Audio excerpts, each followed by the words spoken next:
एक वर्षापूर्वीच वारले. बेनेडिक्ट अँडरसन नावाचे एक अभ्यासक होते आणि ते एकाच पुस्तकासाठी जगामध्ये प्रसिद्ध होते. आणि ते पुस्तक असं आहे की जे या प्रश्नावरचं क्लासिक मानलं गेलं, महत्वाचं असं एक मानलं गेलेलं आहे.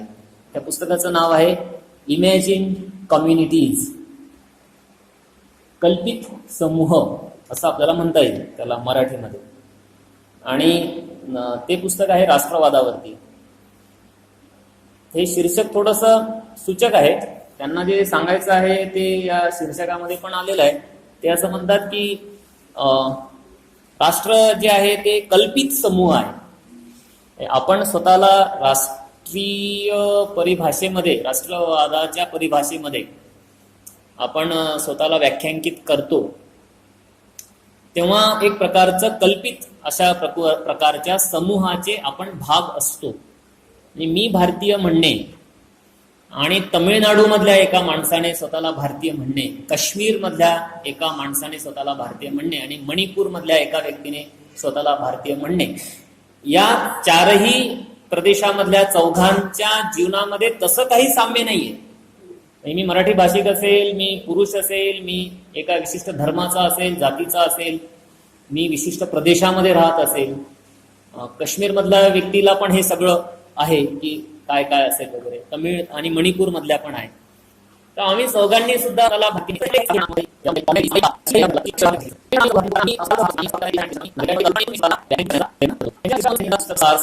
पण अर्थात पुस्तकामध्ये भरपूर तपशीलवार या सगळ्या राष्ट्रवादाची चर्चा आहे.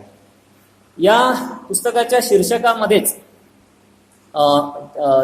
त्यांनी दिलेलं आहे की origin and spread of nationalism हे त्याचं सब टायटल आहे, म्हणजे त्याचं उपशीर्षक आहे की राष्ट्रवादाचा ओरिजिन कसा झाला आणि त्याचा स्प्रेड म्हणजे त्याचा विस्तार कसा झाला याची एक चर्चा केलेली आहे. तुम्ही जो मुद्दा उपस्थित केला की काय ब्रिटिशांच्या या सगळ्या वसाहतीकरणाच्या किंवा युरोपच्या प्रभावा व्यतिरिक्त काही शक्यता होत्या का की जगामध्ये आधुनिकता येईल, औद्योगिक क्रांती होईल किंवा दुसरं काहीतरी होईल ज्याला आपण जुन्या व्यवस्थेपेक्षा वेगळं म्हणून.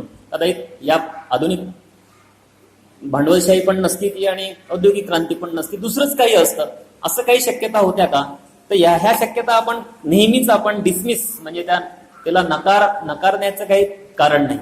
बेनेडिक्ट अँडरसनांनी एक उदाहरण घेऊन त्याची चर्चा केली की मुद्रण जे आहे, प्रिंटिंग प्रेस जी आहे, या प्रिंटिंग प्रेसचा शोध हा चीनमध्ये लागलेला होता. चीनमध्ये काही प्रकारचं प्रिंटिंग सुरू झालेलं होतं. पण चीनला याचा लाभ घेता आला का? एक 15व्या-16व्या शतकामध्ये चीनमध्ये प्रिंटिंग प्रेसचा जन्म होतो. पण त्या प्रिंटिंग प्रेसचा जो व्यापक अशा स्वरूपाचा जो इम्पॅक्ट जो साधायचा होता, तशा प्रकारचा ऍडव्हान्टेज हा चीनी समाजाला घेता आला का? तर त्यांना तो तसा घेता आला नाही.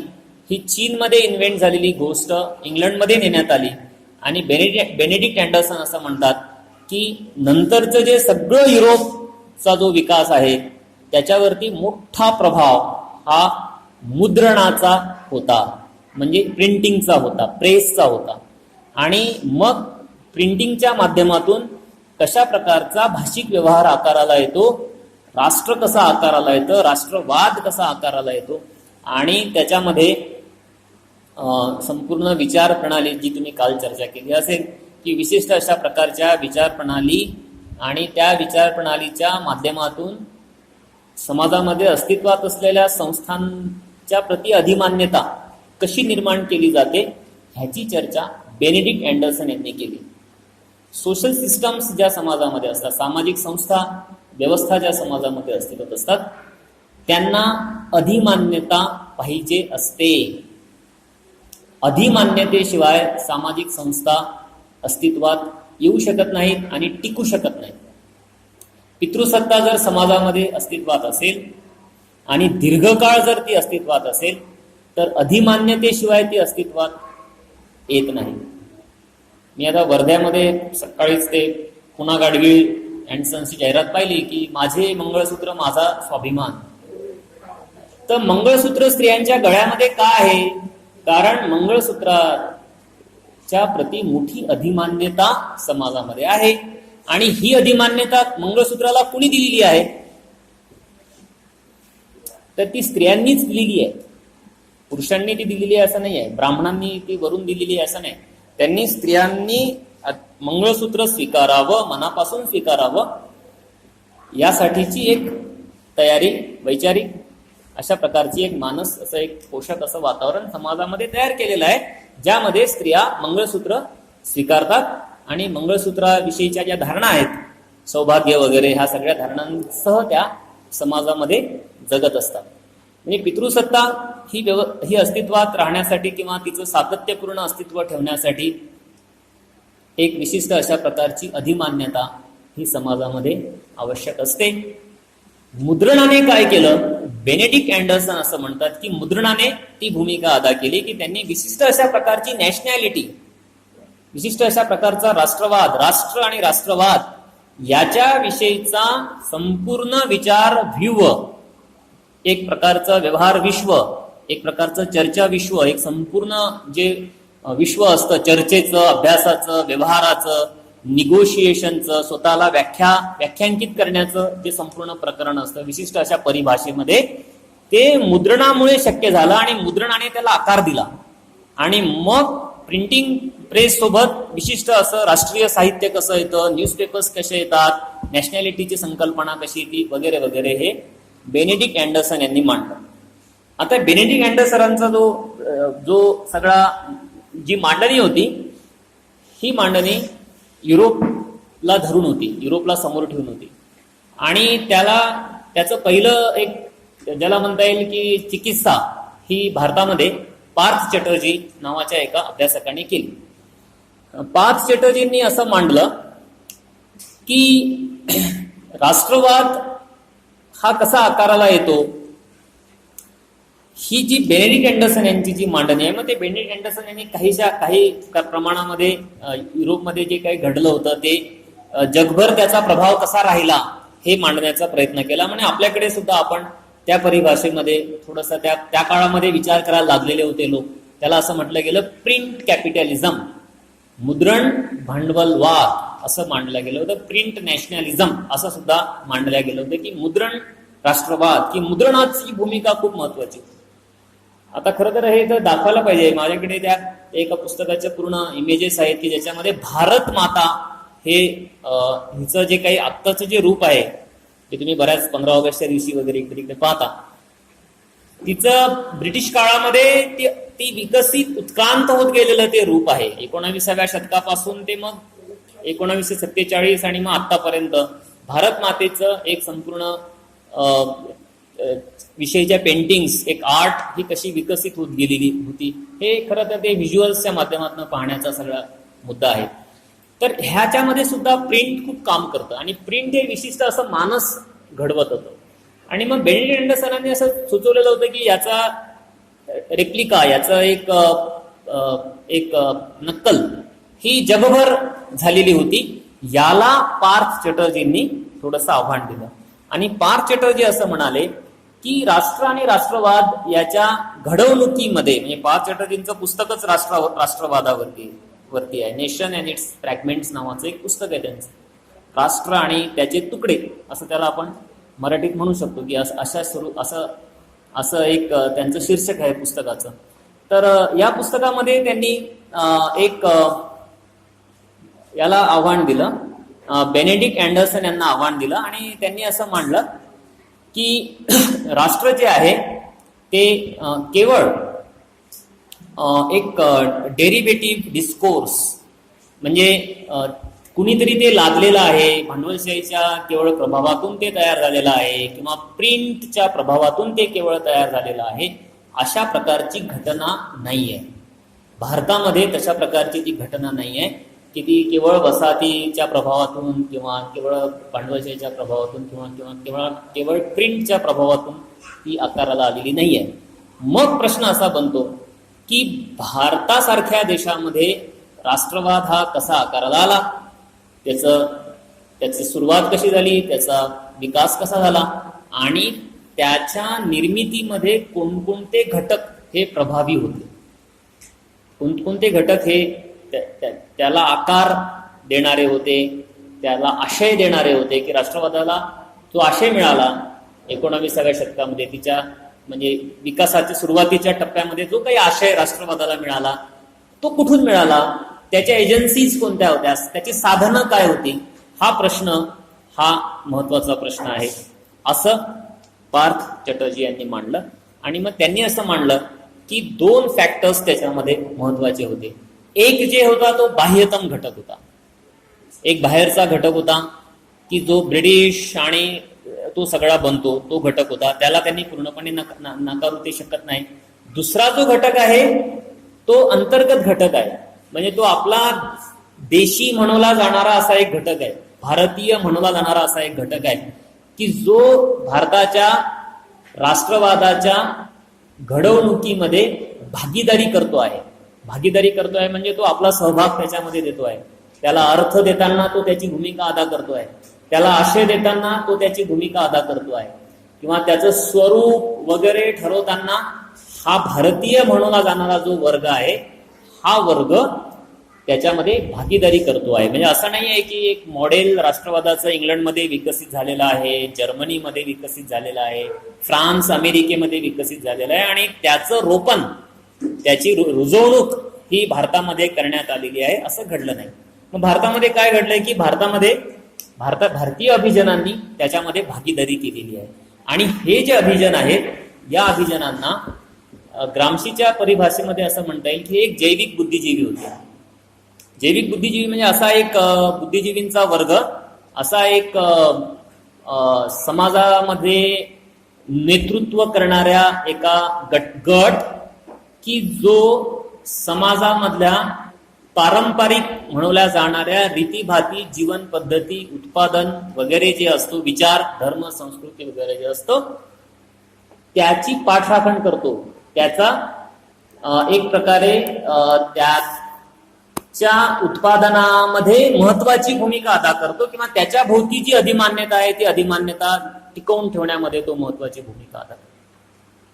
म्हणजे अशा जाहिरातीमध्ये माझे मंगळसूत्र माझे सौभाग्य अशा जाहिराती ह्या भारतामध्ये येणं आणि तो दुकानदार पुन्हा गाडगीळ असणं, ह्या गोष्टी केवळ अपघाताने घडत नाहीये, हे केवळ असं एक कोइन्सिडन्स आहे असं घडत नाही. त्याच्यामध्ये विशिष्ट अशा प्रकारचं तुम्हाला त्याचा पुन्हा त्याची जी लिनिएज आहे ती तुम्हाला तपासावी लागेल की याचा मूळ कुठे आहे. आणि ते मूळ तपासताना असं दिसतं की एक विशिष्ट अशा प्रकारचा जात, धर्म आणि पितृसत्ता ह्यांच्यामधले संबंध आहेत जे राष्ट्रवादावरती प्रभाव गाजवतात, किंवा राष्ट्र म्हणून आपल्याला स्वतःला व्याख्यांकित करताना ह्याचे सगळा संदर्भ आपल्याला लक्षात घ्यावा लागतो.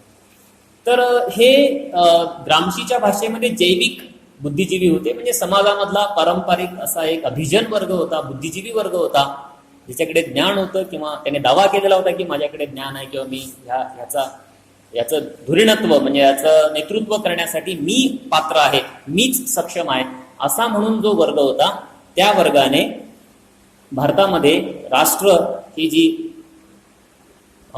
संकल्पना आकाराला येत होती या संकल्पनेच्या रचनेमध्ये एक महत्वाची भागीदारी केली, त्यांनी एक महत्वाची भूमिका अदा केली.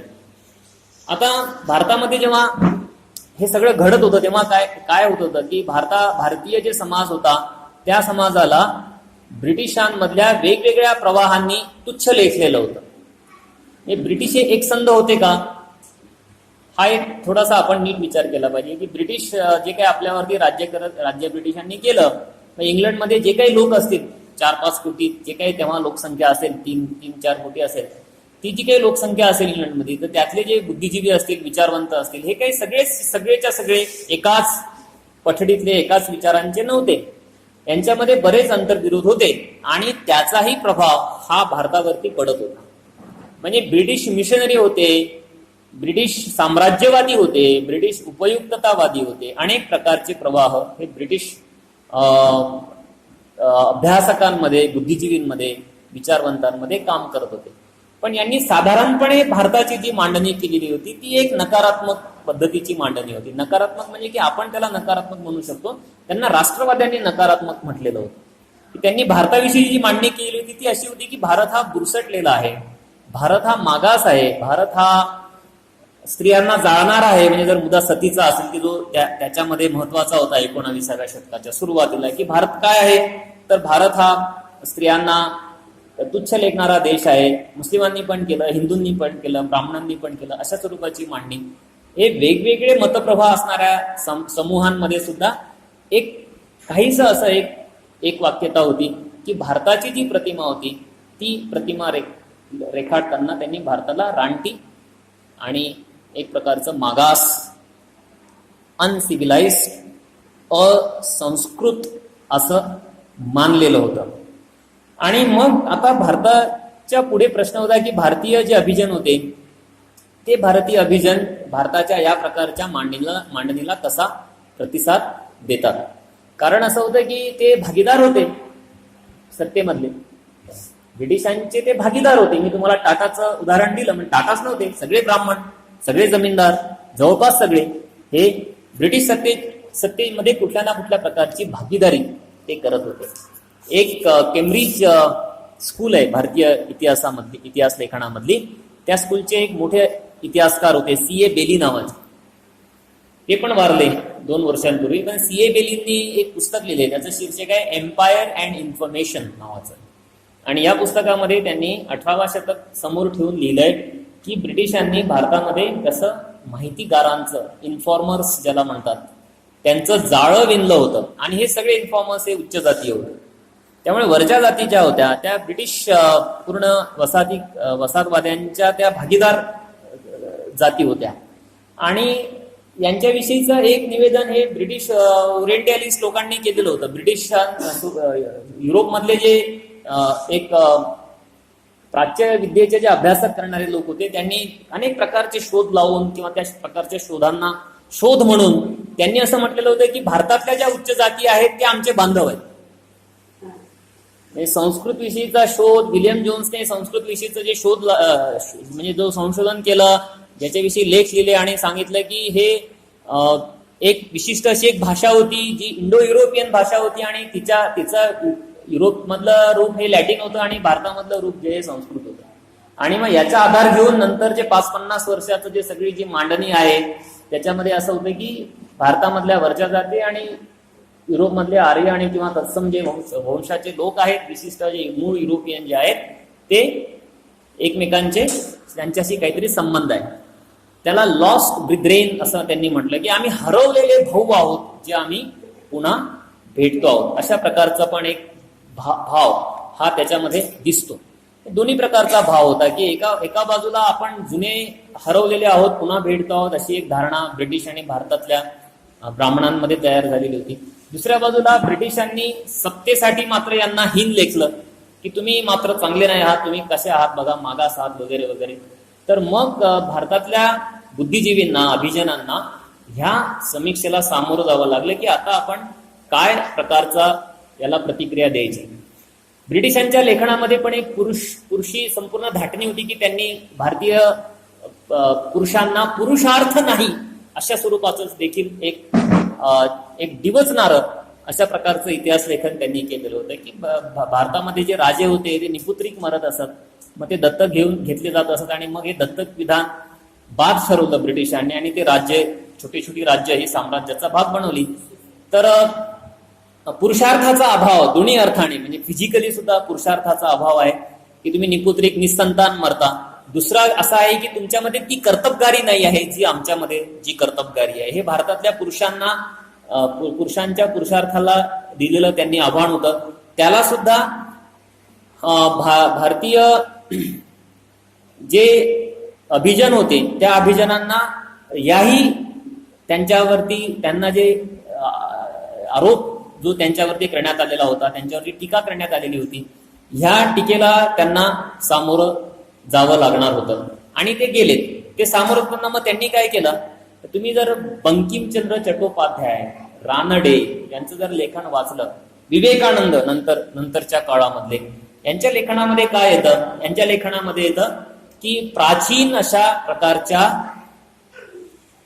संस्कृतीचं महान असं दर्शन करून देण्याचा यांनी प्रयत्न केलेला आहे. आज जे वंदे मातरमची चर्चा जी आहे त्याच्या सुद्धा एक आध्यात्मिक एक कादंबरी आहे आनंद मठ नावाची, की त्या आनंद मठ आता आता बघा की कादंबरी ही गोष्ट आधुनिक आहे, ती सेक्युलर आहे, तिचा उदय आणि तिचं प्रयोजनच समकालीन समाजामधलं क्लिष्टता जी आहे ती क्लिष्टता सांगणे हे आहे. म्हणजे ब्रिटिश कादंबऱ्या आणि इंग्रजी साहित्याचा असल्यामुळे ब्रिटिश कादंबऱ्यांशी माझा परिचय. तर असं दिसत नाही की 19व्या शतकातले कादंबरीकार हे गूढ गम्य प्राचीन अशा संस्कृतीचं वर्णन करण्यासाठी कादंबरी हे फॉर्म वापरतात, असं नाही आहे.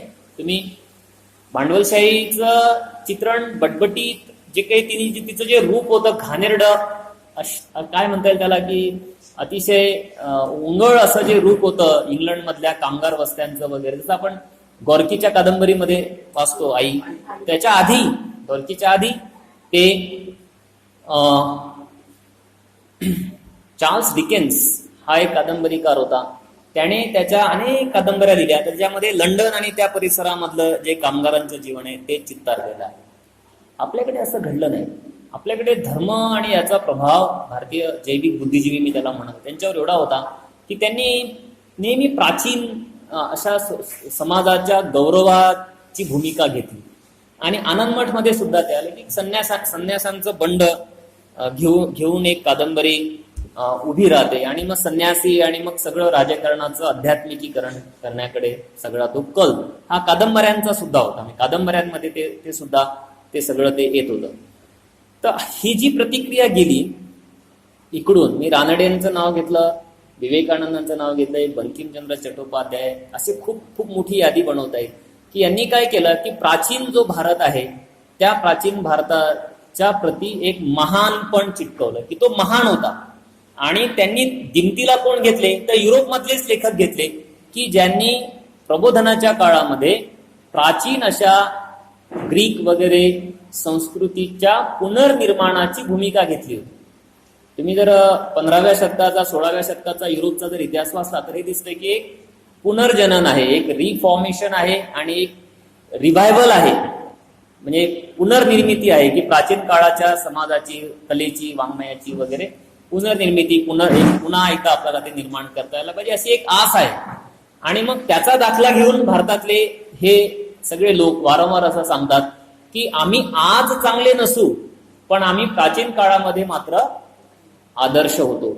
आणि हा जो प्रभाव आहे हा प्रभाव भारतामध्ये जी काही आधुनिक भारत म्हणूनची आपली जी एक जो विचार भारत म्हणूनचा जो विकसित होता, राष्ट्र म्हणूनचा जो विकसित होता, त्याच्यावरती हा प्रभाव राहिलेला आहे.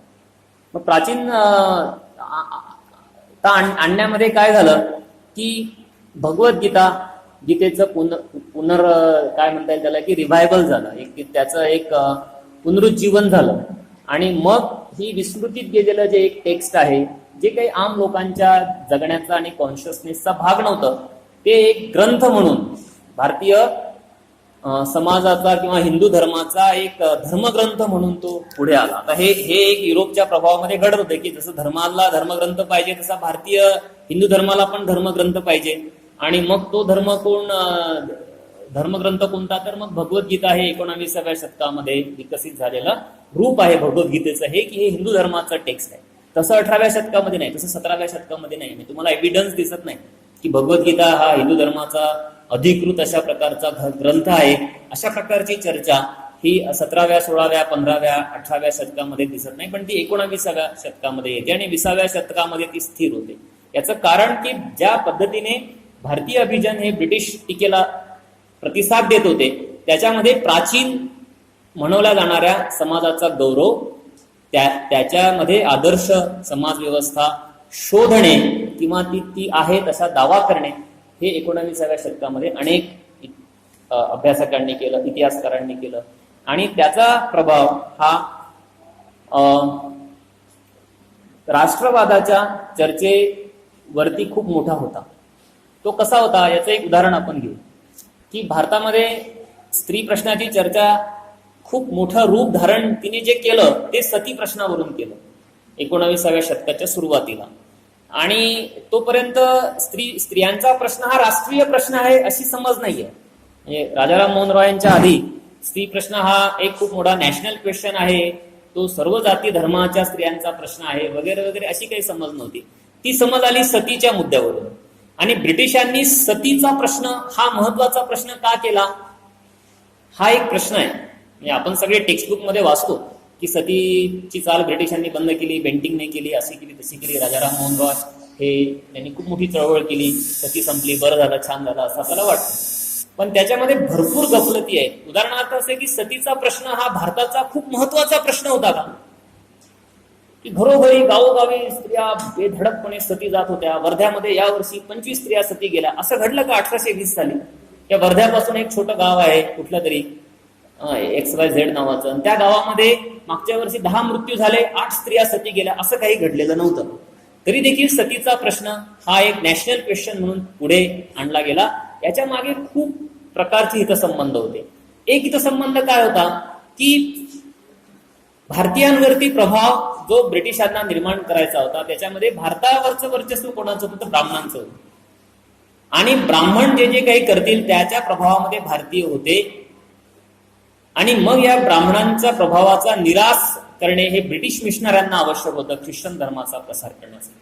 ब्रिटिश उपयुक्ततावाद्यांना आवश्यक होतं की त्यांना असं मांडायचं होतं की प्रबोधन काळामध्ये जे ज्ञान विकसित झालेलं होतं युरोपमध्ये, त्याचा स्वीकार भारताने केला तर भारत आधुनिक होईल. म्हणून मग सतीच्या प्रश्नाची चर्चा ही उपयुक्ततावाद्यांनी सुद्धा सुरुवात केली. ब्रिटिश सत्ताधीश जे होते त्यांना असं मांडायचं होतं की तुमचे जुने जे सत्ताधारी आहेत ब्राह्मण वगैरे, ते अपात्र आहेत, ते क्रूर आहेत, ते हिंसक आहेत. त्यांच्या पेक्षा आम्ही जे लोक आहोत ते अधिक सुसंस्कृत आहोत. आम्ही तुम्हाला समान न्यायाची हमी देऊ, आम्ही कायद्यासमोरची समानता आणू, आम्ही तुमच्यासाठी एक सिव्हिलायझेशनल मिशन, आम्ही एक तुमच्यासाठी सुसंस्कृतीकरणाचं अभियान राबवू की आम्ही तुम्हाला सुसंस्कृत करू. तुम्ही रानटी आहात आणि तुमचे जे हे धुरीणत्व करणारे जे लोक आहेत ब्राह्मण वगैरे, हे सुद्धा रानटी आहेत. तर त्यांच्या प्रभावामधनं समाजाला काढलं तरच ब्रिटिशांच्या प्रती अधिमान्यता ही समाजामध्ये निर्माण झाली असते. म्हणून सतीचा प्रश्न महत्वाचा बनला आणि हा प्रश्न चर्चेला गेला. आता राजाराम मोहन रॉय याला कसा प्रतिसाद देतात? तर राजाराम मोहन रॉय प्रतिसाद देताना ते असा प्रतिसाद देतात की सती प्रथा ही मुळातच वाईट आहे आणि स्त्रियांच्या प्रती ती हिंसा आहे. या परिभाषेमध्ये राजाराम मोहन रॉय त्यांचा युक्तिवाद उभा करत नाही. राजाराम मोहन रॉय यांचा सगळा जो युक्तिवाद आहे तो असा आहे की सती प्रथेला हिंदू धर्मामध्ये मान्यता नाही, वैदिक धर्मामध्ये मान्यता नाही, वेदांमध्ये मान्यता नाही. आणि मग स्त्री विषयक सुधारणेला ती सुधारणा धर्मसंमत आहे का, हा प्रश्न स्त्री विषयक सुधारणेच्या मुळाशीच जखडला गेला. आणि मग ह्याचं जे ओझं आहे हे ओझं आपण घेऊन जगतो आहोत की कोणतीही सुधारणा मग ती धर्मसंमत आहे का, हा प्रश्न आपल्यासाठी आवश्यक बनतो. आता माझंही मंगळसूत्र माझा स्वाभिमान या जाहिरातीमधून आपल्यासारखे लोक अस्वस्थ होतील, व्यापक समाज अस्वस्थ होणार नाही. ते त्यांना वाटेल की मंगळसूत्र ही धर्मसंमत बाब आहे, तर स्त्रियांनी ती स्वीकारलीच पाहिजे. जर ती धर्मसंमत असेल तर त्यांनी ती स्वीकारली पाहिजे. स्त्री सुधारणा त्याच सुधारणा शक्य बनण्याची शक्यता तयार झाली ज्या धर्मसंमत आहे. मग सतीच्या विरोधामधला युक्तिवाद हा काय असू शकतो, हा प्रश्न त्या काळामध्ये महत्वाचा वाटला नाही. धर्माची मान्यता ही राजाराम मोहन रॉयना सुद्धा महत्वाची होती. तर ईश्वरचंद्र विद्यासागर हे दुसरे बेंगॉली एक समाजसुधारक असा म्हणूयात आपण, एक ढोबळ मानाने रॉयांना पण समाजसुधारक म्हणू आणि ईश्वरचंद्र विद्यासागरांना पण समाजसुधारक म्हणू. हे ईश्वरचंद्र विद्यासागर यांनी विधवा पुनर्विवाहासाठीची चळवळ त्या काळामध्ये राबवली. तर त्यांनी त्या काळामध्ये एक पुस्तिका लिहिली, ती विधवा पुनर्विवाह संदर्भातली पुस्तिका होती. ही पुस्तिका सुद्धा लिहिताना मग त्यांनी आटोकाट प्रयत्न केला, एक कसरत केली सगळी. कारण मग धर्मग्रंथ वाचायचे आणि धर्मग्रंथामध्ये वाचून आपल्याला अनुकूल, आपल्या भूमिकेला अनुरूप अशी आपल्याला समर्थनार्थ ज्या रुचा आहेत धर्मग्रंथांमधल्या त्या दिमतीला घ्यायच्या आणि सांगायचं की विधवा पुनर्विवाह हा हिंदू धर्मसंमत आहे. अशा प्रकारची एक मांडणी ही ईश्वरचंद्र विद्यासागर यांना करावी लागली. आता इथे एक महत्वाचा मुद्दा आहे की हा जो काळ आहे, हा काळ हा भारताला एक देश म्हणून, राष्ट्र म्हणून एक भान देणारा काळ आहे. परत या काळामध्ये असं घडतंय की भारत राष्ट्र म्हणून विकसित होत असताना त्याला प्राचीन आर्य आदर्शत्व चिकटलेलं आहे, की सगळे लोक राजाराम मोहन राय पासून ते रानड्यांपर्यंत, ते पंडित ईश्वरचंद्र विद्यासागरांपासून ते हे विवेकानंदांपर्यंत अशी खूप मोठी फळी आहे 19व्या शतकामध्ये, की जे या ना त्या प्रकारे हे ते स्वीकारताहेत, मान्य करताहेत की भारत हा मूळतः आध्यात्मिक आहे. अध्यात्माशिवाय धर्माशिवाय भारतामध्ये आपल्याला सुधारणा पुढे नेता येत नाही, धर्माची मान्यता ही आवश्यक बनते वगैरे वगैरे. हे सगळे प्रभाव ह्या सगळ्या सुधारणावादावरती होते. आणि राष्ट्राची व्याख्या करताना सुद्धा धर्म हा प्रभावी आणि महत्वाचा बनत होता. नंतरच्या काळामध्ये विवेकानंदांच्या खालोखाल पाठोपाठ जे राष्ट्रीय स्वयंसेवक संघाची स्थापना भारतामध्ये होती, त्याच्यामध्ये नंतर गोळवलकर वगैरे जिंकलं. त्यांनी सांगून टाकलं की भारत प्राचीन आहे, राष्ट्र हे प्राचीन काळामध्येच अस्तित्वात होतं. म्हणजे आपण 2 तासांपासून प्रयत्न करतो आहोत की राष्ट्र हे काय आधुनिक घटित कसं आहे हे समजून घेण्याचा प्रयत्न करतो. त्यांनी सांगून टाकलं की राष्ट्र काय आहे, प्राचीन गोष्ट आहे, आणि आमचा राष्ट्रवाद सुद्धा प्राचीन आहे. मग तो राम असेल तर तो राष्ट्रवादी, कृष्ण असेल तर राष्ट्रवादी, शिवाजी राष्ट्रवादी, मग टिळक राष्ट्रवादी, आता आम्ही राष्ट्रवादी, अशी एक संगती त्यांनी त्यांच्या लेखनामध्ये आणलेली आहे. तर हा जो मुद्दा आहे की भारताच्या राष्ट्रवादाचं अधिष्ठान धर्म बनणे आणि स्त्री सुधारणेसाठी धर्म ही एक आवश्यक, धर्मसंमतता ही एक आवश्यक बाब बनणे, ही गोष्ट 19व्या शतकामध्ये आकाराला येत होती. आणि त्याच्यामधून मग विशिष्ट अशा प्रकारचा राष्ट्रवाद पुढे आला, आणि तो राष्ट्रवाद हा आपोआपच हा एक पितृसत्ताक राष्ट्रवाद बनला. तो पितृसत्ताक का बनला? कारण स्त्रियांच्या दडपणुकीचे, स्त्रियांच्या शोषणाचे जे संदर्भ पितृसत्तेमध्ये होते, पितृसत्ता ही त्या सगळ्या समस्यांचं जे मूळ होती, त्या पितृसत्तेचं अनालिसिस, त्याचं एक चिकित्सा आणि त्याचं विच्छेदन, त्याचं एक विशिष्ट अशा प्रकारचं समीक्षा करण्यासाठी हा राष्ट्रवाद पात्र नव्हता. हा राष्ट्रवाद का पात्र नव्हता? कारण त्याने जे आर्य एक टिपिकल ब्राह्मणी अशा स्वरूपाचं जे मॉडेल समोर ठेवलेलं होतं, त्या मॉडेलमध्ये जाती व्यवस्थेचा म्हणजे पूर्वीच्या वर्ण व्यवस्थेचा गौरव हा अनुस्थित होता. आणि वर्ण जाती व्यवस्थेचा पुरस्कार आणि त्याचा गौरव एका बाजूला त्या राष्ट्रवादामध्ये होता, आणि दुसऱ्या बाजूला जे होता ते ती जी काही पितृसत्ताक ज्या धारणा होत्या, पितृसत्ताक ज्या संपूर्ण जी समज होती प्राचीन आणि मध्ययुगीन भारतामधली, तिचा पण गौरव प्रत्यक्ष अप्रत्यक्षपणे या सगळ्या लेखनामध्ये येत होता.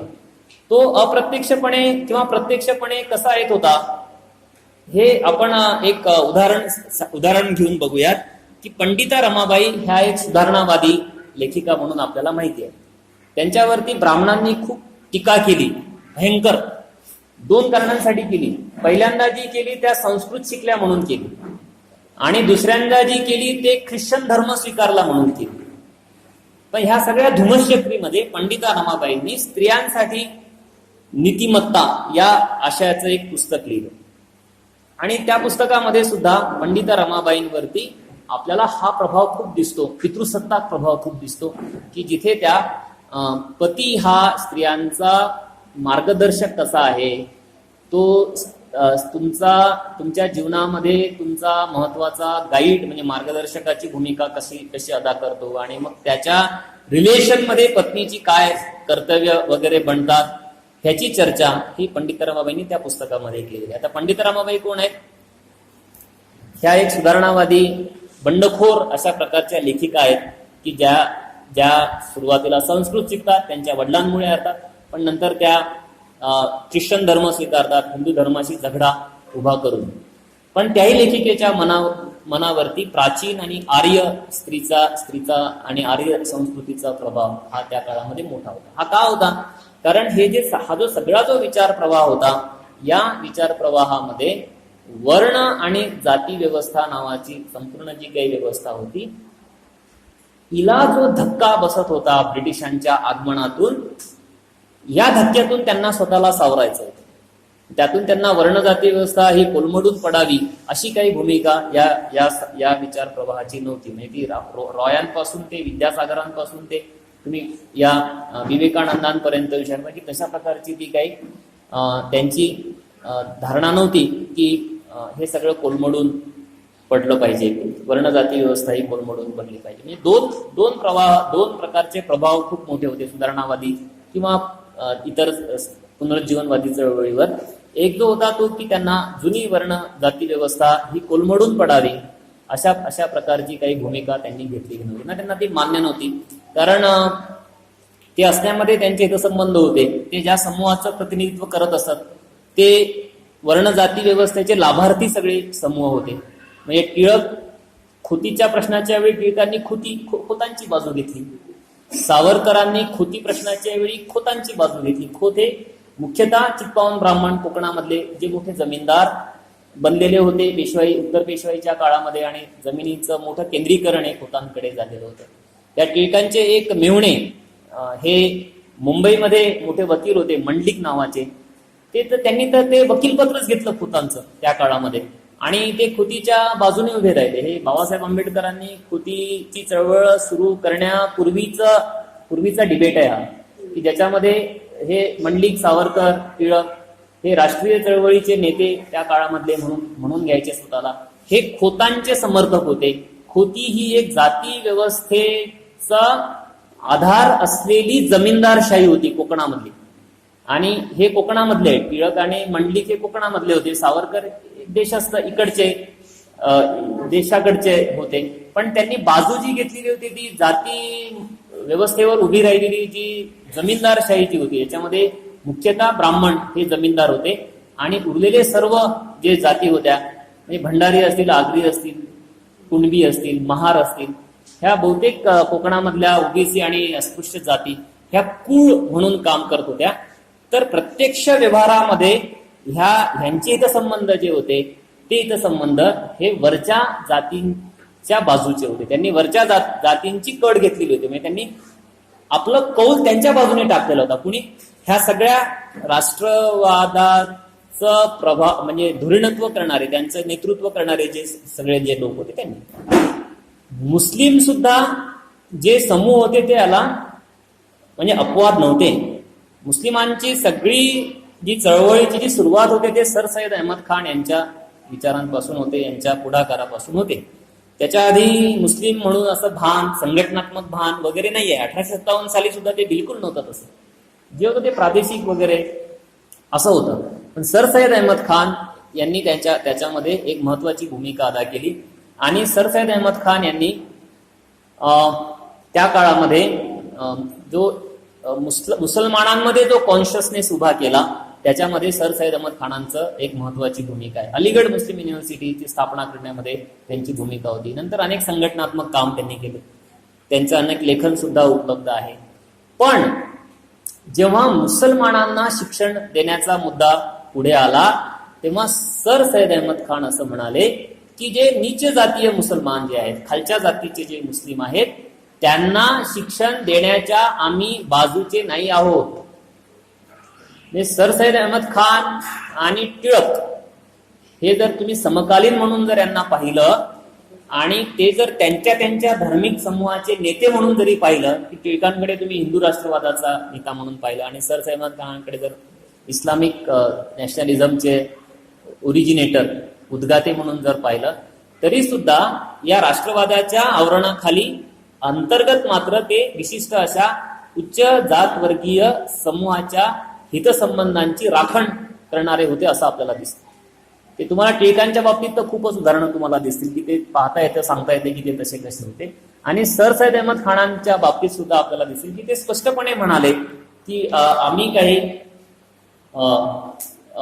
खालच्या जातीच्या मुस्लिमांच्या हाताखाली वरच्या वर्गाच्या मुस्लिमांनी काम करावं या भूमिकेचे नाही आहोत, हे त्यांनी ब्रिटिशांना सांगितलं. आणि त्यांनी सांगितलं की आम्ही मुसलमानांमधल्या सुधारणांच्या बाजूने आहोत, पण ह्या सुधारणा खालच्या जातीच्या मुसलमानांसाठी असाव्यात या मताच्या आम्ही नाही. टिळक आणि सर सय्यद अहमद खान हे वेगवेगळ्या धर्म आणि राष्ट्रवादाच्या बुरख्याखाली मात्र अंतस्थ मात्र ते विशिष्ट अशा प्रकारच्या प्रभुत्वशाली वर्गाच्या प्रतिनिधित्वाचं राजकारण करताना आपल्याला दिसतं. हे आपण यासाठी समजून घेतलं पाहिजे की जेव्हा हे लोक वर्ण जाती व्यवस्थेच्या ची पाठराखण करतात तेव्हा ते अपरिहार्यपणे पितृसत्तेची पण पाठराखण करावीच त्यांना लागते. याच्यामध्ये एक संधपणा असतो. आज तुम्हाला असं दिसणार नाही की एक व्यक्ती ही जाती व्यवस्थेच्या विरोधात आहे पण ती पितृसत्तेच्या बाजूने आहे, असं घडत नाही. तुम्ही जर जाती व्यवस्थेच्या विरोधात असेल तुम्हाला पितृसत्तेच्याही विरोधात उभं राहावं लागेल, कारण त्यांच्यामध्ये एक विशिष्ट अशा प्रकारचा आंतरसंबंध आहे. आता हा आंतरसंबंध काय आहे हे समजून घेणे हे पुन्हा स्वतंत्र 2 दिवसांच्या शिबिराचा विषय असू शकतो. तो स्वतंत्रच पूर्ण विषय आहे की जात आणि पितृसत्ता. जसं आपण आता पितृसत्ता आणि राष्ट्रवाद हे समजून घेतो, तसं जात आणि पितृसत्ता यांच्यामध्ये काय आंतरसंबंध आहे त्या प्रश्नाचा स्पर्श सुद्धा मी आता करणार नाही, मी तो सरळ सोडून देतो. पण एक समजण्यासाठी आपण क्विकली असं बघूयात की जे लोक वर्णजाती व्यवस्थेचे समर्थक भारतामध्ये आहेत आधुनिक काळामध्ये, ते अपरिहार्यपणे पितृसत्तेचे समर्थक बनतातच. ते घोषणेच्या पातळीवरती तसे ते समर्थक असणार नाहीत, पण त्यांच्या जाणीवेमध्ये, त्यांच्या नेणिवेमध्ये पितृसत्तेचं समर्थन हे तुम्हाला दिसेलच. माझं मंगळसूत्र माझा स्वाभिमान याच्यामधनं ते तुम्हाला स्पष्टपणे दिसतं की पितृसत्तेचं समर्थन किती जाणतेपणाने आणि किती बेधडकपणे, बेशरमपणाने तुम्ही म्हणू शकता की ते केलं जातं, हे या जाहिरातीमधनं दिसतं. पण अदरवाईज सुद्धा तुम्हाला असं पाहता येतं की वर्णजाती व्यवस्थेचं समर्थन आणि पितृसत्तेचं समर्थन ह्या एकाच नाण्याच्या 2 बाजू बनतात. आणि म्हणून टिळक आणि हे जे लोक आहेत यांनी ही भूमिका घेतली. आता ह्या काळामध्ये काय झालं की स्त्री प्रश्न हा राष्ट्रीय प्रश्न बनायला सुरुवात झालेली होती. तो राष्ट्रीय प्रश्न जवळपास बनलेला होता, तो ब्रिटिशांनी बनवलेला होता. आणि मग याला प्रतिक्रिया म्हणून ज्या स्त्रीत्वाची जडणघडण होत होती ते स्त्रीत्व हे पुरुषी अशा चौकटीमधलं स्त्रीत्व होतं, याची एक काळजी घेतली. आणि मग सर्व जे लेखन आहे, म्हणजे तुम्ही महाराष्ट्रामध्ये सुरुवात करू शकता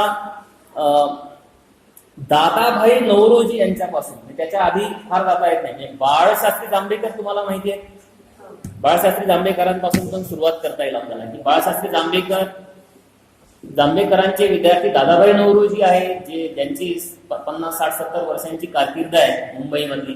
तर बाळशास्त्री जांभेकरांपासून आपण सुरुवात केली की ज्यांनी इथे दर्पण वगैरे सुरू केलं. तर बाळशास्त्री जांभेकरांचाही सगळा जो युक्तिवाद आहे, हा युक्तिवाद हा विशिष्ट असा एक ब्राह्मणी पितृसत्ताक युक्तिवाद आहे.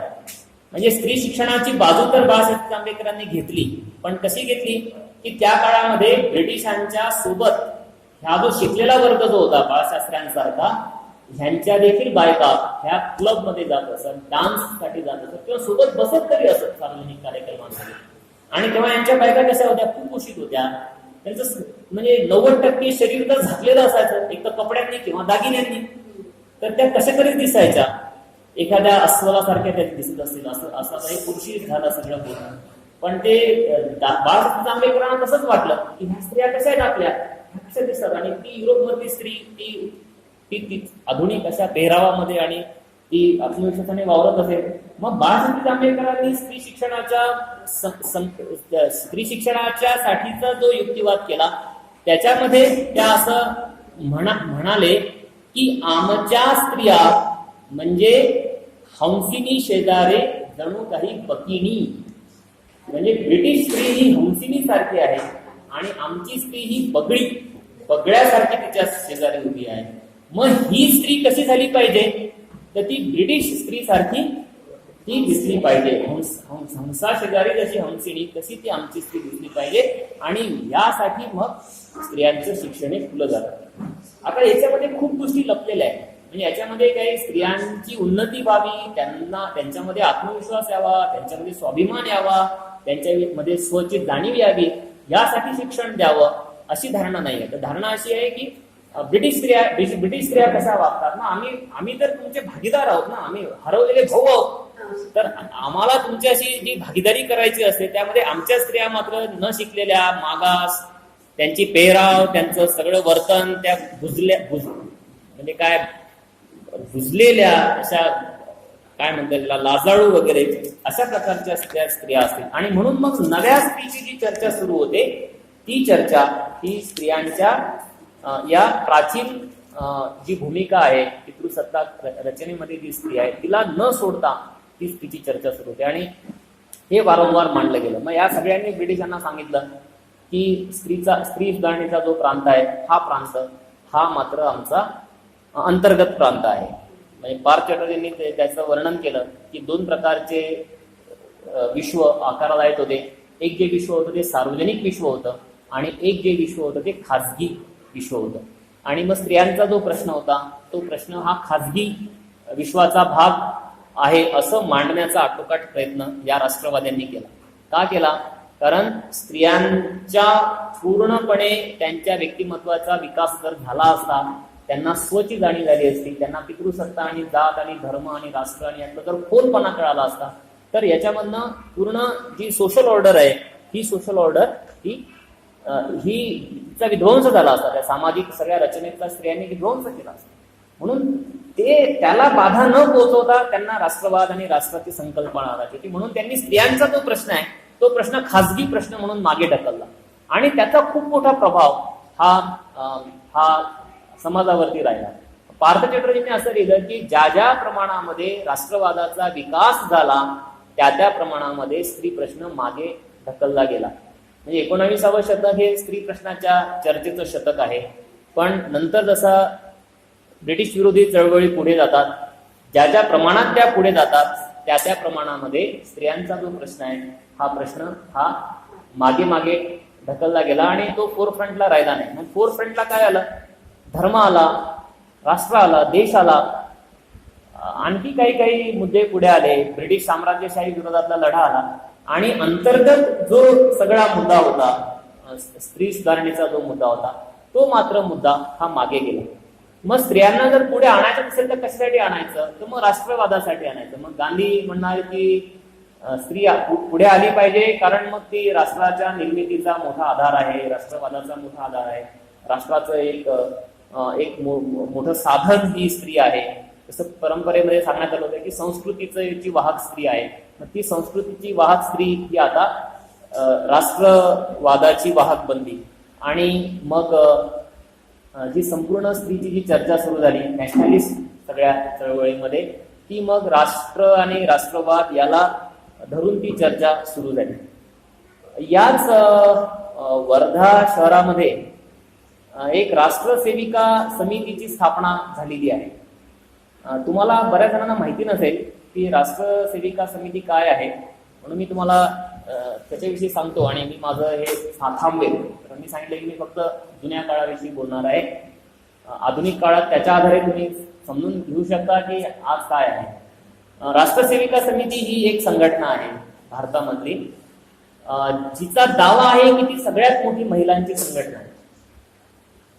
तिच्या प्रमुख चाटी नावाच्या बाई होत्या ज्या परवा वारल्या. तुम्हाला माहिती आहे नागपूरचं कोण आहे? वर्ध्याचं सर आहेत, उषाताई चाटी. त्या परवा वारल्या. तेव्हा एक छोटीशी बातमी होती. कोणी नोंद संघ बातम्या देत नाही, फारसा ते करत नाही, त्यामुळे तुम्हाला ते कळालं नाही की उषाताई चाटी कोण होत्या आणि त्या कधी वारल्या. तर राष्ट्रसेविका समिती ही त्यांचा दावा आहे की भारतातली ती सगळ्यात मोठी स्त्री संघटना आहे. भारतातली सगळ्यात मोठी स्त्री संघटना कोणती असू शकते? तर CPM पक्ष आहे, त्यांची AIDWA नावाची संघटना, ती असू शकते का? आता नाही. काँग्रेसची महिला काही आघाडी आहे, ती पण नाही. मुस्लिमांची एखादी महिला संघटना असेल, ती पण नाही. सगळ्यात मोठी महिलांची संघटना आहे राष्ट्रीय स्वयंसेवक संघाची स्त्री आघाडी, तिचं नाव आहे राष्ट्रसेविका समिती आणि तिची स्थापना वर्ध्यामध्ये झाली. आता ती वर्ध्याला झाली याच्यामध्ये सुद्धा एक महत्वाचं कारण आहे की नेहमी दुय्यमत्व त्या संघटनेला बहाल केलेलं आहे संघाने. संघ शाखेवर स्त्रियांना प्रवेश नाहीये.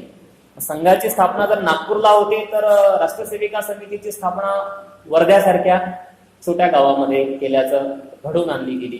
पुन्हा वर्ध्याच्या भोवती गांधी आणि हे सगळं जुळलेलं आहे, तर मग त्याला समांतर की आम्ही सुद्धा नॅशनलिस्ट संपूर्ण डिस्कोर्सला पॅरलल आम्ही आहोत की तुम्ही गांधी काय म्हणतात, स्त्री विकास झाला पाहिजे, स्त्रिया शिकल्या पाहिजे म्हणतात. खरं गांधींच्या भूमिकेत पण खूप गफलती आहेत. राष्ट्र आणि स्त्रियांना घेऊन तो स्वतंत्र मांडणीचा विषय होईल की गांधी, राष्ट्रवाद आणि स्त्रिया यांचं काय करायचं, हा एक मोठा विषय चर्चेचा असू शकतो. पण जे काही सोकॉल्ड, जे काही नॅशनलिस्ट, मेनस्ट्रीम, लेजिटिमाइज जो डिस्कोर्स आहे, अधिमान्य असा जो विचार आहे राष्ट्रवादाचा गांधींना घेऊन, त्याला पर्याय आमचं पण काम सुरू होतं असं संघाला दाखवायचं. म्हणून त्यांनी वर्ध्यामध्ये स्थापना केली आणि छोट्या गावामध्ये, नागपूरला संघ स्थापन असेल तर वर्ध्याला राष्ट्रसेविका समिती. नागपूरपासून फार लांब पण नाही, चेन्नईत नाही, कारण ती प्रॉक्सिमिटी पण महत्वाची आहे की आम्हीच आमच्या पुढाकारातून आणि आमच्या दातृत्वातून राष्ट्रसेविका समिती ही स्थापन होते. आणि या राष्ट्रसेविका समितीचं फक्त मी तुम्हाला एक उदाहरण सांगेन आणि पुढे जाईल की राष्ट्रसेविका समितीची जी स्थापना झाली, 2005 मध्ये त्यांनी एक मोठं अधिवेशन घेतलं नागपूरमध्ये. त्या अधिवेशनामध्ये 5,000 कार्यकर्त्या ह्या एकत्र जमल्या होत्या. तिथे संघाचं पथसंचलनाची सुरुवात होते रेशीमबाग मध्ये, ज्या ग्राउंडवरती. ते 5,000 सेविकांचं संमेलन ते होतं. लक्षात घ्या की भारतातल्या कोणत्याही संघटनेकडे 5,000 समर्पित कार्यकर्त्यांचं कॉन्फरन्स घेण्याचं बळ नाही आहे. सगळे डावे, सेक्युलर, समाजवादी, जुने नवे सगळे एकत्र आले तरी ते 5,000 समर्पित कार्यकर्त्यांचं कॉन्फरन्स भारतामध्ये घेऊ शकत नाही. त्यामुळे राष्ट्रसेविका समितीला तुम्ही दुर्लक्षित करू शकत नाही जर तुम्हाला राष्ट्रवाद आणि पितृसत्तेचं जर राजकारण समजून घ्यायचं असेल तर. आणि हे 2005 मध्ये या उषाताई चाटींच्याच काळामध्ये त्यांनी ते 5,000 सेविकांची कॉन्फरन्स घेतली आणि सांगितलं की हे आमचं संघटन भारतातलं सगळ्यात मोठं स्त्रियांचं संघटन आहे. आता प्रश्न असा आहे की या राष्ट्रसेविका समितीची स्थापना कशी झाली. ही स्थापना ही उषाताई चाटींनी केली नाही. ही स्थापना उषाताई चाटींच्या आधी म्हणजे हेडगेवार जिवंत असताना त्यांच्या मृत्यूपूर्वी आणि राष्ट्रीय स्वयंसेवक संघाची स्थापना 25 साली झाली. तर त्याच्या बरोबर 11 वर्षांनी 36 मध्ये म्हणजे आता हे पण महत्वाचं आहे की गांधीजी वर्ध्यामध्ये स्थित आहेत त्या काळामध्ये आणि ते राजकारण करतायत, संघ त्यांना पाहतोय 25 सालापासून, गांधी स्थापनेपासून. त्यामुळे वर्धा गांधींनी निवडणे, काय म्हणून निवडणे, कर्म म्हणजे त्यांची कर्मभूमी नाही म्हणणं, एक प्रकार त्यांनी सेवाग्रामची संपूर्ण रचना उभी केली. त्यांच्या जाणीवपूर्वक त्यांनी वर्ध्याची निवड केली होती आणि वर्ध्यामध्ये त्यांचं मोठं दीर्घकाळ वास्तव्य होतं. तर राष्ट्रसेविका समितीची पण स्थापना या काळामध्ये त्यांनी म्हणजे त्यांनी स्थापन केली असं आपण म्हणू शकतो. आता ह्या आत्मकथेमध्ये या राष्ट्रसेविका समितीच्या ज्या स्थापक आहेत त्यांचं नाव मावशी केळकर, त्यांची आत्मकथा प्रसिद्ध आहे, तुम्ही ती वाचू शकता. या आत्मकथेमध्ये त्यांनी सेविका समिती स्थापना आम्ही का केली याचं एक विश्लेषण दिलेलं आहे. ते विश्लेषण असं आहे की नागपूर शहरामध्ये हिंदू स्त्रियांचे लैंगिक शोषण मुस्लिम पुरुष करीत असत. आता नीट आहे का, मी माझ्या लेखामधलं वाचून दाखवतो. माझ्या म्हणजे काही सुप्रियाचा अभ्यास आहे, सुप्रिया गायकवाड यांचा, राष्ट्रसेविका समितीचा, त्याच्या आधारे मी थोडं त्याच्यामध्ये लिहिलं. राष्ट्रसेविका समितीची स्थापना का होते हे आपल्याला समजून घ्यायचं आहे. त्यांच्या भाषेमध्ये त्या केळकर त्या असं म्हणतात की नागपूर शहरामध्ये हिंदू स्त्रियांचे लैंगिक शोषण मुस्लिम पुरुष करीत असत. आता प्रत्येक शब्दाकडे तुम्ही बारकाईने लक्ष द्या, कारण आता स्त्रियांचं शोषण कोण करतं, आता याच्या खूप तपशिलात मी जाणार नाही. म्हणजे भाऊ करतो ना, बाप करतो बलात्कार मुलीवर, पाहता की नाही न्यूजपेपर वगैरे. पोलीस टाइम्स वाचला पाहिजे, पोलीस टाइम्स तो जरा घाणेरडा पेपर आहे. क्राईम अँड सेक्स फॉर्म्युला घेऊन तो चालतो. त्याच्यामध्ये तुम्ही वाचून मला पॅट्रियार्की कळते की पॅट्रियार्की काय गोष्ट आहे. तर अंकामध्ये एक ऑनर किलिंगची गोष्ट ते अतिरंजित करून देतात, पण तुम्हाला तपशील मिळतात त्याच्यामध्ये की कुठे घटना घडली, का घडली, आणि त्यात क्रौर्य काय आहे, आणि ऑनर नावाची गोष्ट काय, किलिंग नावाची गोष्ट काय, सगळ्या गोष्टी त्याच्या बटबटीत रूपासह कळतात. घरामध्येच हिंसा आहे, स्त्रियांवरची हिंसा घरामध्येच आहे. हे तर खूप चांगल्या भाषेमध्ये तिकडे युरोपमध्ये इब्सेन नावाच्या नाटककाराने सांगितलं. त्याने जेव्हा नाटक लिहिलं होतं ना अ डॉल्स हाऊस, तेव्हा त्याच्यावर खूप टीका झाली, कारण डॉल्स हाऊसची नायिका घर सोडून निघून जाते. इब्सेनचे टीकाकार म्हणाले की बाई घराच्या बाहेर सुरक्षित नाही. आता हा तिढा आहे, घर आणि घराच्या बाहेर, प्रायव्हेट आणि पब्लिक, खाजगी आणि सार्वजनिक. म्हणजे स्त्रिया घरामध्ये काय, सगळ्या स्त्रिया घरामध्ये काय, हा प्रश्न तुम्ही जर नीट विचार केला ना तुम्हाला राष्ट्रवाद सगळ्यांची उत्तरं मिळतात. स्त्रिया घरात काय, तर असं म्हटलं जातं की त्या बाहेर असुरक्षित आहेत. आणि मग त्याच्या मागे धारणा अशी आहे की स्त्रिया घरामध्ये सुरक्षित. याच्यावर खूप गजहब झालेला आहे.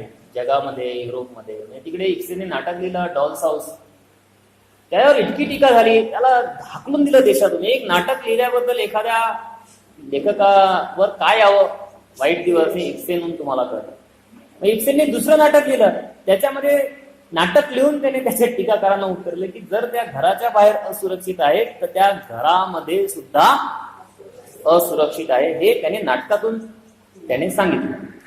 आणि हा मुद्दा हा अभ्यासाचा आपला असला पाहिजे की हे काय आहे की पब्लिक स्पिअर हे स्त्रियांसाठी योग्य का मानलं जात नाही. म्हणजे रस्ते स्त्रियांसाठी नाही, काय म्हणता येईल त्याला, की ते रस्ते नावाचा पब्लिक स्पेस हा पुरुषच का ऑक्युपाय करतात. स्त्रियांना रस्त्यावरून चालताना असुरक्षित वाटतं. त्यांचं तुम्ही मुवमेंट बघा, त्या कुठून चालतात, त्यांची चाल बघा, त्यांचं स्पीड बघा, त्यांची भीती बघा, त्यांच्याशी बोला, त्या सांगतील की रस्ता हा माझ्यासाठी सुरक्षित आहे. टाटा इन्स्टिट्यूटमध्ये एक शिल्पा फडके नावाचा एक अभ्यासक आहे, त्यांनी एक पुस्तक लिहिलं वाय लॉइटर नावाचं. ते अभ्यास होता की पब्लिक स्पेसमध्ये स्त्रियांचा वावर का नाही आहे. त्यांचं एक रॅडिकल एक हे असं आहे, उत्तर असं आहे, स्त्रियांना जर मुक्त व्हायचं असेल तर तुम्ही पब्लिक स्पेस क्लेम करा. रेल्वे स्टेशन, फुटपाथ, पानटपरीवरती जाऊन सिगरेट ओढणे काय वाईट आहे. जर ते वाईट आहे तर ते पुरुषांसाठी पण वाईट आहे, पण ते केवळ स्त्रियांनी करायचं नाही आणि पुरुषांनी मात्र उजळ माथ्याने करायची गोष्ट आहे असं नाही आहे. ते मग सगळा जो पब्लिक स्पेस आहे हा पुरुषांचा विशेषाधिकार बनून राहतो. मग रेल्वे स्टेशनला रात्री 2 वाजता पुरुष सहजपणे फिरू शकतात. एक पुरुष सहजपणे वर्ध्याच्या रस्त्यावरून रात्री 12 वाजता मजेमध्ये गाणं म्हणत फिरू शकतो, पण एक विवाहित स्त्री रात्री 12 वाजता वर्ध्याच्या रस्त्यावरून फिरू शकत नाही. हे त्याचं उत्तर काय आहे. तर रॅडिकल फेमिनिझमने ह्या सगळ्यांची चर्चा ही पब्लिक स्पेस आणि मग तो पूर्ण पॅट्रियार्कल कसा आहे, रस्त्यांपासून शेतांपासून ते सगळ्या गोष्टी ह्या पूर्ण कशा पितृसत्तेने. स्पेस ही न्यूट्रल गोष्ट नाही म्हणत पॅट्रियार्कल सोसायटी. कुठलाही अवकाश हा असा निरपेक्ष, असा मूल्य निरपेक्ष, लिंग निरपेक्ष अवकाश बनत नाही. क्लासरूमची रचना ही पूर्ण स्त्री आणि पुरुष यांना सेग्रिगेट करणारी, पुरुषांना विशेषाधिकार बहाल करणारी, क्लासरूममध्ये शिक्षकाचं जे बिहेवियर असतं मुला मुलींच्या प्रती हे पूर्ण, आणि शिक्षिकेचं सुद्धा. शिक्षक म्हणजे पुरुष शिक्षक नाही तर पुन्हा विचार प्रणालीचा मुद्दा आहे की ते तुमच्या कॉन्शियसनेसचा मुद्दा. हे सगळं आपण पाहतो आहोत. पण केळकर मावशी म्हणतात, त्यांना वंदनीय मावशी असं म्हणतात. तर तुम्ही वर्णन बघा, ते सगळे संघाचे वर्णन बघा ते कसे. तर त्या असं लिहितात की हिंदू स्त्रियांचे लैंगिक शोषण मुस्लिम पुरुष करीत असत. रचली गेलेली कथा अशी आहे की नागपूर शहरातील संत्र्याचा मोठा व्यापार त्या काळी काही मुसलमान व्यापाऱ्यांच्या हातात होता.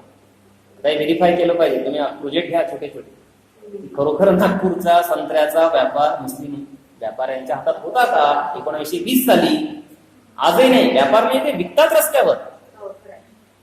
मोंढा म्हणतात विदर्भात. मोंढ्यातले व्यापारी मुस्लिम नाहीये. माझं गाव विदर्भात आहे, मला माहिती आहे की व्यापारी कोण आहेत विदर्भामध्ये. सगळा विदर्भ 19व्या शतकामध्ये मारवाड्यांनी ताब्यात घेतलेला विदर्भ. याची संपूर्ण इकॉनॉमी हे जे राजस्थान आणि गुजरात मधले जे व्यापारी आहेत यांनी कापूस, विशेषतः जेव्हा नगदी पीक बंद पावसाळी काळामध्ये, तेव्हा उत्तर भारतातनं व्यापारी इथे आले. कापसाने त्यांना बोलवलं, निमंत्रण दिलं, या. ते आले आणि त्यांनी इथला ट्रेड हा ताब्यात घेतला. पण स्वधर्मीय स्वजातीय व्यापाऱ्यांना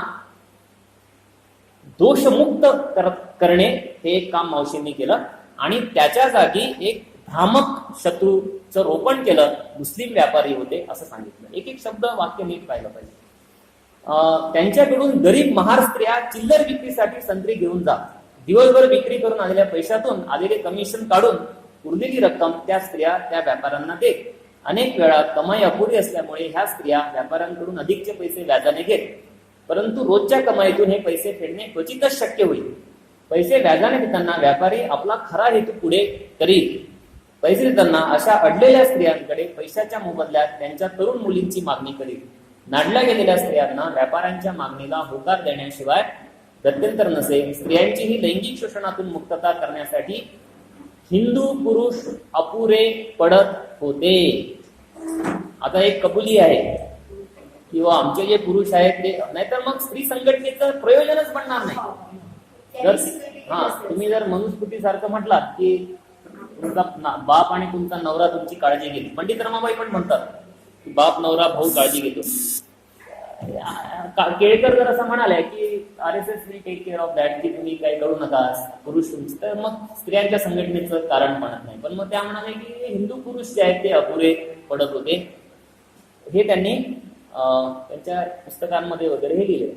आता याचे 3 अर्थ, किमान 3, जास्त पण होते, किमान 3 अर्थ प्रतिपादन. एक, कनिष्ठ जातीय स्त्रियांचे लैंगिक शोषण हे उच्च जातीय पुरुष करीत नसून ते परधर्मीय पुरुष करतात. हे केळकर मावशी सांगतायत. आता इथे उदाहरणासाठी कनिष्ठ जातीय स्त्रियांच्या लैंगिक शोषणाचा उल्लेख आहे, उच्च जातीय स्त्रियांच्या लैंगिक शोषणाचा नाही. कारण उदाहरण जरी काल्पनिक असले तरी उच्च जातीय स्त्रीची लैंगिकता ही मुस्लिम पुरुषांना उपलब्ध होते. हे उच्च जातीय स्त्रियांना आणि पुरुषांना कल्पनेत देखील सह्य नाही. म्हणजे असं उदाहरण केळकर मावशींनी घेतलेलं नाही की ब्राह्मण, मराठा वगैरे व्यापारी स्त्रिया, राजस्थानी, मारवाडी, गुजराती स्त्रिया ह्या मुस्लिम व्यापाऱ्यांकडे जात, आणि असं नाही घेतलेलं त्यांनी उदाहरण. कारण ते कल्पनेत सुद्धा त्यांना खालच्या जातीच्या पुरुषाच्या अधीन वरच्या जातीच्या स्त्रीची लैंगिकता आहे असं ते येत नाही. मग ते काय येतं तर ते कनिष्ठ जातीय. असे उदाहरण कनिष्ठ जातीय स्त्रियांच्या लैंगिक शोषणाबाबतच्या खलत्वाचे रोपण हे परधर्मीय पुरुषावर करण्याचे राजकीय कार्य साध्य करते. म्हणजे की खालच्या जातीच्या स्त्रियांचं शोषण कोण करतं? फुले काय उत्तर देतात? वाचा फुल्यांचं मागण्यामध्ये तुम्हाला उत्तर मिळेल नाही. बाबासाहेब आंबेडकर काय देतात? वास्तवात तुम्हाला काय दिसतं की खालच्या स्त्रीची लैंगिकता ही कोणाला उपलब्ध आहे? वरच्या जातीच्या पुरुषांना उपलब्ध आहे. तुम्ही ते संपूर्ण संस्कृत वाङ्मय आणि वेगवेगळे जर रिच्युअल्स जरी पाहिले वेगवेगळ्या समाजामधले, तरी ते दिसतं की खालच्या जातीच्या स्त्रिया ह्या नेहमी वरच्या जातीच्या पुरुषांना उपलब्ध होत्या. म्हणून आता पार्थ चटर्जींची जी मांडणी आहे पब्लिक आणि प्रायव्हेट स्पिअर विषयीची, ही काही लोकांनी आव्हान दिलं त्याला. ते असं म्हणतात की बहुजन स्त्रिया ह्या एकाच वेळी प्रायव्हेट स्पिअर मध्ये पण काम करत होत्या आणि पब्लिक स्पिअर मध्ये सुद्धा काम करत होत्या 19व्या शतकामध्ये. म्हणजे सावित्रीबाई फुले घरात पण आहेत आणि बाहेर पण आहेत. सावित्रीबाईच नाही, अशा अनेक स्त्रिया ज्या उत्पादनामध्ये भागीदारी करतायत त्या घरात पण आहेत आणि त्या बाहेर पण आहेत. आणि म्हणून देखील त्यांच्यावरती फार मोठी लैंगिक बंधनं ब्राह्मणी पितृसत्तेने घातलेली नव्हती. सर्वच्या सर्व स्त्रियांना सती, सर्वच्या सर्व स्त्रिया पडद्यामध्ये, सर्वच्या सर्व स्त्रिया बंदिस्त गोशामध्ये असं नव्हतं. कारण त्यांचे श्रम जाती व्यवस्थेला हवे होते. म्हणून त्यांच्या बंधनांमध्ये एक प्रकारची सूट देण्यात आलेली होती. So that they become available for labour. त्या श्रमासाठी ते उपलब्ध होते. तर हे जे कनिष्ठ जातीय स्त्रियांच्या शोषणाची जी जात पितृसत्ताक रचना जी आहे ती उलटी करायची, भ्रामक शत्रू उभा करायचा. जो शत्रू हा खालच्या जातीच्या स्त्रियांना शत्रू वाटेल. राष्ट्रसेविका समिती किंवा संघ स्प्रेड कधी होईल?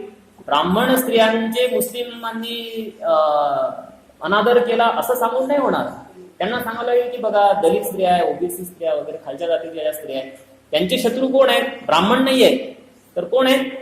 मुस्लिम आहेत. आणि मुस्लिमांमधले कोण आहेत? मुस्लिम पुरुष आहेत. हे एक सांगितलं. दुसरं असं आहे की अस्पृश्य स्त्रियांच्या तारणहार ह्या कनिष्ठ जातीयांच्या मुक्ती चळवळी नसून उच्च जातीय स्त्रिया आहेत हे देखील त्यातून ठसविलं जातं. तर राष्ट्रसेविका समितीमध्ये मग ज्या स्त्रिया येतील, आता बहुजन स्त्रिया पण भरपूर खालच्या पातळीवरती काम करतात तालुक्यांना. विदर्भामध्ये त्यांचं नेटवर्क जरा बऱ्यापैकी आहे. तर मग त्यांना काय वाटेल की आपलं तारणहार म्हणजे आपलं कोण आहे, आपली मुक्ती कोण करणार किंवा आपल्याला कोण प्रोटेक्ट करणार आहे?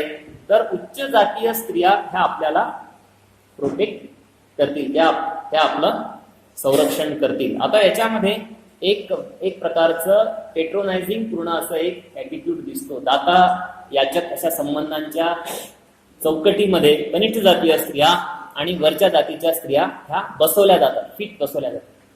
आम्ही लहान असताना आकाशवाणी केंद्रावरती दुपारी एक कार्यक्रम लागायचा. त्याच्यामध्ये असं असायचं की मध्यमवर्गीय स्त्री कनिष्ठ वर्गीय कामगार घरातल्या कामगार बाईला प्रबोधन करायचे.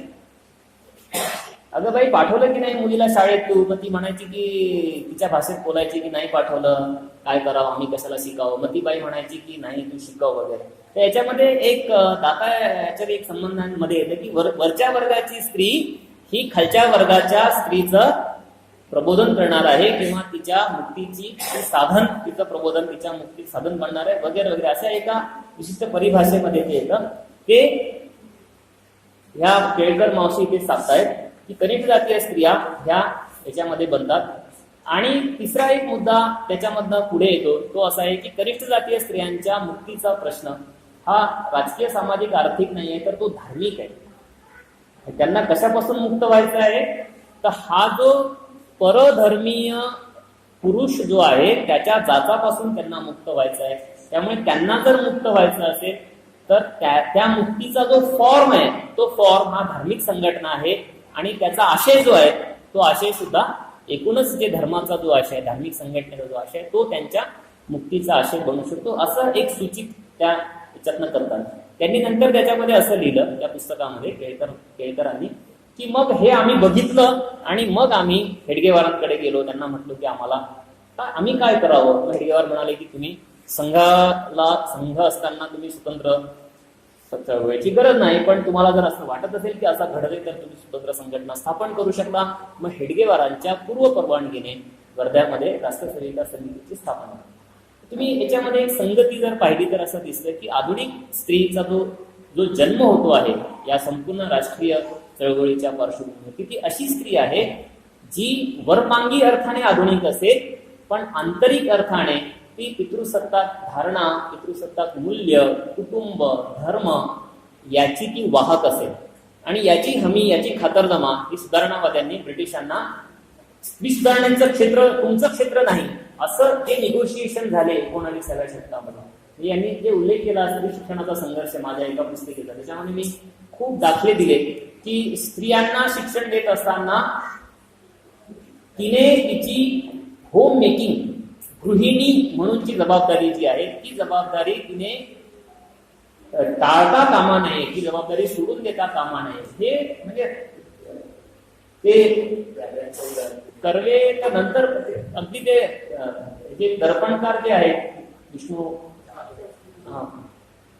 तिथपासून दादाबाई नवरेंपासून ते असे खूप मोठी साखळी आहे की जे असं निगोशिएट करतायत की स्त्रियांना तर तुम्ही शिक्षण द्या.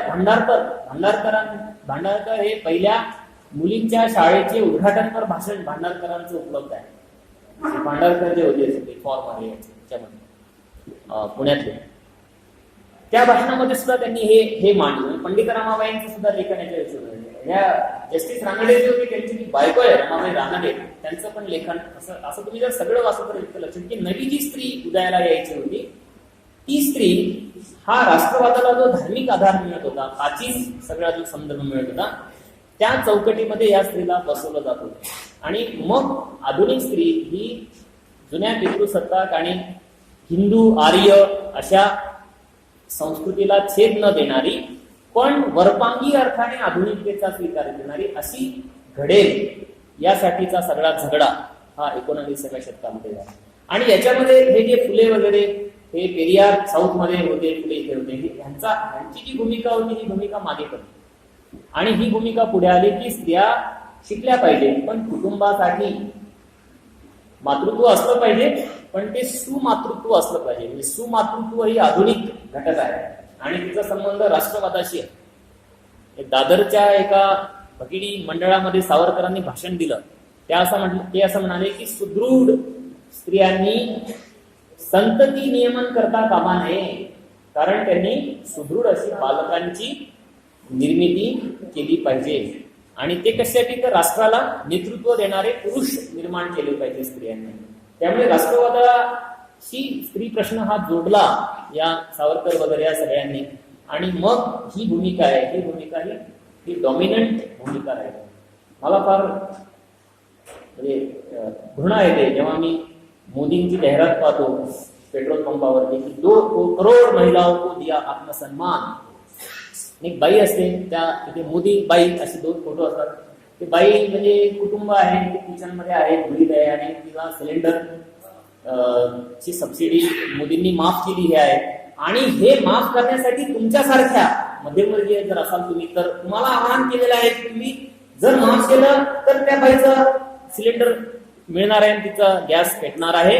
तर हे दाता याचक संबंधांमध्ये मध्यम वर्ग आणि खालच्या वर्गाला पाहण्याचा भूमिका, की खालच्या वर्गाला याचकाच्या रूपामध्ये ठेवलेलं आहे की तुम्हाला सिलेंडरची माफी हवी आहे ना, कोणती ती सबसिडी हवी आहे, म्हणजे तुम्हाला ते स्वस्त हवं आहे, तर तुमच्यासाठी हे 2 करोड लोक हे काय करणार आहेत, सबसिडी सोडून देणार आहे.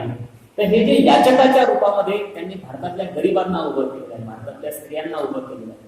आणि याची लार्जर ब्रॉड जी फ्रेमवर्क आहे ती नॅशनलिझमची, की तुम्हाला राष्ट्रासाठी ते समर्पण करण्याचं एक आव्हान आहे.